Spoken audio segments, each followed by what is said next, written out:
Hello everyone, and welcome to this video where we're taking another look at the reduced engine power bug, or the RPS fluctuating jumping around bug that I mentioned a few videos ago. I posted the video and I got a lot of good intel from different users, so I'm gonna see if we can't fix it now. On my Discord server, there was a lot of discussion. Specifically here, Omen79 mentioned that they were able to replicate the problem with infinite fuel solving everything, and it turned out that it was the air. They didn't have enough ports. In fact, they had shared ports or shared piping for the ports, and then after changing it, it ended up making the maximum power. Likewise, in my video here, there was a lot of good discussion, and here we had Tingley8439 saying they had the same issue with the large and medium prefabbed engines. And then it turns out they were running out of air. The air intake pressure was getting low due to some recent game patch, fuel rebalancing. In this case, two large 4x3 ports per engine were able to run the engines at full power. So I love the intel. Let's see if it actually works. In my last video, the tests I did not include changing the air intake because the values of the air intake remained consistent whether I had infinite fuel on or off, so that is why it is a little bit confusing. Maybe there is some practical reasoning behind it, especially considering that I'm sharing the exhaust ports that you see here in gray going into the large vents here, whereas my air intakes going to the green, if you follow them all the way through, they actually go out here in the balcony, each engine getting a single small port. So most likely that is the culprit in this case. Again, I don't know when it was changed, why it was changed. Obviously the developers did some rebalancing.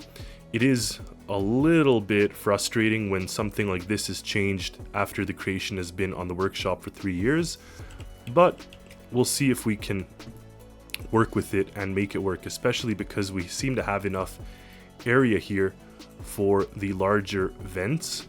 So if we search up those vents, we could see if we can put them there. Again, I've not run this test. I don't know the final result of this trial, so we'll have to see what the outcome is. I'm just going off what I read here, so we'll see. First, I'm going to run the test with the RSV Adria here to establish what the numbers look like in the case where we get the RPM fluctuating. This gives us a good look at the numbers. You can see the fuel, you can see the air, you can see the exhaust. Now, maybe the fact that the air is sitting at 0.2 atmospheres is concerning, but you can see that it's 6,000 liters per second. Fuel is fluctuating, jumping as we discussed. If we turn on infinite fuel, you can see now, in fact, the air goes to 1 atmosphere. So same number, 599 liters per second. Take a look at that, 1 atmosphere. So that is saying that it in fact changed. So we're on to something thanks to the users that brought it to my attention. Previously, I was only looking at that liter per second, but now we know that there is something happening with the pressure of the air coming in. In our new trial, just very quickly, I put these 2 new ports in and connected them to the piping behind the wall. The same thing is done on the other balcony here for the other 2 engines. Now, the thing is, we have a 5th engine that I have to now trace that air intake and see where exactly it's coming from, and it should be back here somewhere. Indeed, there it is. So I'm not going to focus on making this trial look nice, look presentable. The only idea is to see how it behaves when it has 1 large port rather than 1 small port for these large engines. Obviously this does make more sense having the larger port. But what I don't like, of course, is the proximity of this port to the water level. In a storm, that engine would stall out. So I do think that putting it like this is not great, and this is for sure not a final run. But let's just see what we get in terms of our ship performance. Now keep in mind, I've not done this test. I'm doing it with you guys live. So let's see. Alright. Well, we got the fluctuation again. Now the users did say we need 2 of these, so I will check that out. But here you could see it's back down to this fluctuating. In the room here, in the engine room, you could see that now the air is at 0.5 atmospheres. So we've now went from 0.2 to 0.5.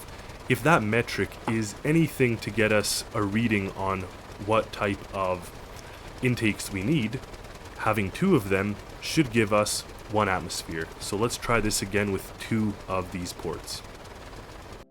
Again, at this time I'm not concerned with looks, so we have that back there. And I'll do some other sort of jerry-rigged solution for these ones here. It's going to look about as ugly as it comes, but it will feed us the information that we need to know.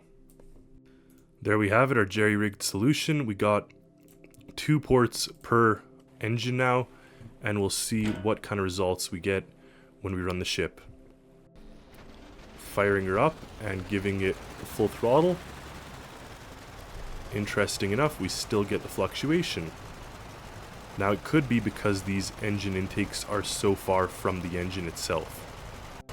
In the engine room, we see that we are now at 0.7 atmospheres on all the engines, including the one that has the closer intake. So I'm quite interested or intrigued if it is the proximity, the distance, or what is causing it, or if we need 3 of them, which definitely seems like overkill.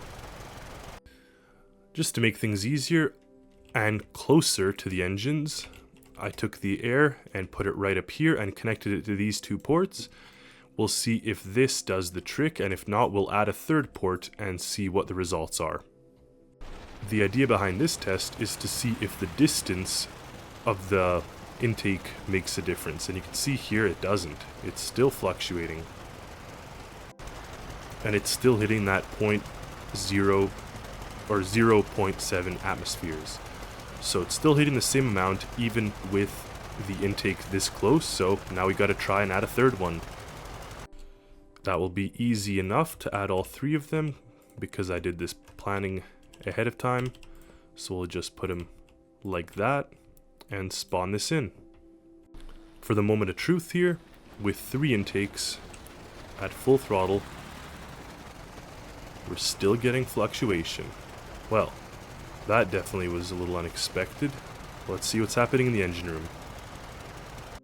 Inside the engine room, we're still getting 0.7 atmospheres of air coming in. So there's only 1 air port, which implies that at some point here it's obviously going to split up. But what's quite intriguing to me is, let's see how all of these are doing. So if we take a look at the numbers, they're all getting a different number, but all of them at 0.7 atmospheres. So until we get that 1 atmosphere, it seems that this is going to keep happening. It also implies that even with 3 or more, that number, the pressure wasn't changing. So now I've actually supercharged the engines, or what we call supercharging when you put the large pump on the air inside, and I've connected it all up, and we'll see how this works with regard to the power of the ship. Previously, supercharging the stock engines or the pre-made engines had a detrimental effect on the engines. In this case, it seems to have fixed it. Oh, there we go. And not anymore. No surprise, in the engine room, we're getting the fuel fluctuation, but if you take a look at the air, we are at 0.5 atmospheres of air. So the superchargers did not help put more pressure in with that system. Now trying a supercharged setup with 2 ports per engine. Let's see what we get. Starting it up, let's see. So it's redlining, and it drops. So we still get that drop. Let's see what the intake is showing. 0.7, so we're still down to that 0.7 even with the pump active here. Now one interesting thing is our electricity seems to be draining insanely fast. That may be the culprit here. But even turning infinite fuel, infinite electric on, not infinite fuel, infinite electric, we're still getting that 0.7. And in our engine room, even with infinite electric, we're still getting the fuel fluctuation, and we still don't have 1 atmosphere of air. So the infinite electric did not change our situation at all here. Some of you guys may be wondering why I put such small intakes on that ship. I made it 3 years ago or something, and it's been working properly ever since. Now granted, the Algerie class vessel does use the large ports for the air intake, and it still has the same problem. So even using one single large port does not resolve the problem on the engines. So if I spawn this ship up and take it for a spin, you're going to see very quickly as well that RPS will begin to fluctuate. There we go. It had that drop, and now it's kind of jumping around there and back. And if we run into the engine room, you're going to see, presumably, so we're getting 0.5 atmospheres of air. So again, in this case, the air is severely restricted and reduced, and we're not getting that full power. A quick and dirty test of the 2-port system on the Algerie class vessel, and let's see what sort of results it gets us. There we go. Each engine has 2 intakes, no supercharging system whatsoever. Let's see what happens. Now this one did take a little bit longer to start fluctuating. It didn't happen right away, but it's gonna kind of peak and then it drops. Yeah, so it happens again. In the engine room, what sort of results are we getting other than flooding? So still that 0.7 atmospheres. Another concept that comes to mind is putting these little intakes. Now if you remember when we had the single one, it was 0.2 atmospheres. So now I've actually put 11, which would imply we're going to have 1.2 atmospheres. I'll settle for 1. Let's see if this does anything here. Firing it up. And right away we start to dip again. If we go out to these intakes, let's see what results they're getting. Just can't seem to break over that 0.7 atmospheres. So now it's almost starting to, I'm almost starting to think, is it my exhaust limiting me here? But as you can see, the exhaust is 0.2 atmospheres. Or is it the fuel, for example? But the fuel is the one that's fluctuating, and it has a lot of atmospheres already, like 60. It's already pressurized in there. Adding more little ports is not a problem in this case. We could easily put a bunch of little ports that can tally up to that 1, but clearly there's some other issue beyond just having more ports in this case. So I'd like to see if I can develop and find what they are exactly, but it doesn't hurt to prepare the ship for a solution, which would involve putting more intakes. The easiest alternative is to just put 2 ports in the gas tank, and then of course I have my 10 air ports here. Let's see if this does anything with this combination now. Firing it up, and still we get a drop. However, it seems not to be as bad, which is quite interesting. If I take a look at my fluid ports, we're actually getting 0.6 atmospheres. So that's interesting. There's a reduction even with the 10 of them. And then over here, of course, we're getting 0.6 atmospheres, and now our fuel is fluctuating between 5 and 9. So our engine is getting a little bit more power, but it's still not getting enough power, and we're getting that problem. One thing I did forget to do is give the middle engine 10 exhaust ports as well. So here we are at the stern of the ship, and I'm just putting in 10 new exhausts. And again, like I said, not to be nitpicky or anything, but it is a little frustrating when something like this changes, the goalpost changes and then something goes to not working properly, but at least this way we could see what happens. So that will be there, and then in here, may as well give more fluid ports to the gas tank and see if that does anything, because previously it seems we had the wrong amount of air coming in. At least now we know the amount of air present should be fine. So then let's start to tackle the other problems, which could involve the fuel intake. Now, one other thing is that our fuel tank is highly pressurized, and we currently have one valve controlling it, or one output valve, but it may be useful to put a bunch more to try to depressurize it as fast as possible. That could be contributing to the problem as well. The one thing that's interesting is this fluid spawner. It says gases are spawned compressed at 60 atmospheres. So we do have a diesel spawner in here, but I'm almost curious what would happen in the instance of putting air and putting it to 0. I don't think anything's going to happen, because when I tried to mix and match two fluid spawners, it didn't really end well, but that was also before that update. So in this case, it is reading that we have 200,000 liters of fuel, and I don't know our situation when it comes to the pressure in there, but let's see what happens with the power. So as expected, we are taking a bit of a dive, and then in the engine room, fuel is still at 60 atmospheres, so there's no way around it. It seems that that fuel is just going to be sitting at that atmospheric level.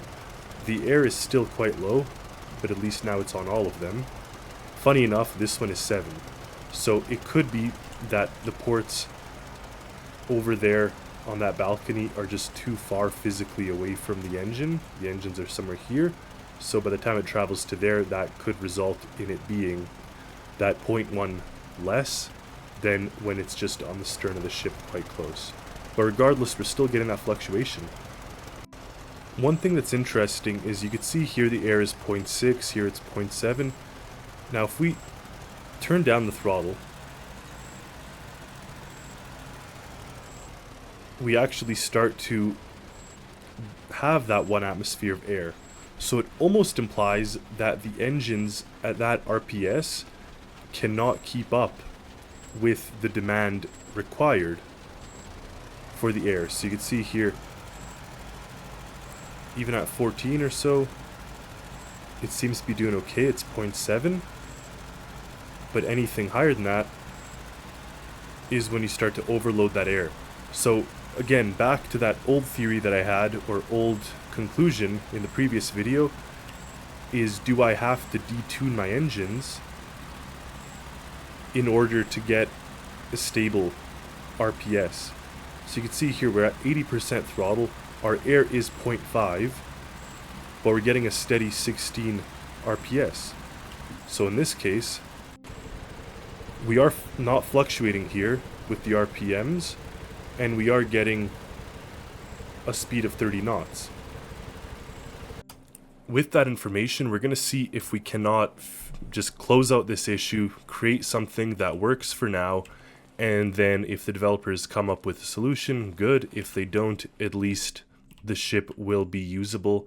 That is, end of the day, my desire. It's to want this to be usable and not just outdated fully. So what I did is add a 3x4 vent or intake here, and you can see it's wired from there, and then this one goes to this wall.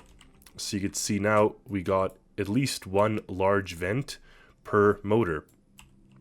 Back here I have 5 of these because of course 2, 4, 6, 8, 10. So in theory this should be enough for the engines to maintain the right amount of air pressure. Now remember, the problem was that it seems the engine got too air hungry. It got too thirsty. It wanted more and more air at that RPM, and it just was not able to handle it. So the next thing that I've done is put this function block that actually takes the throttle coming in, and it simply just clamps it.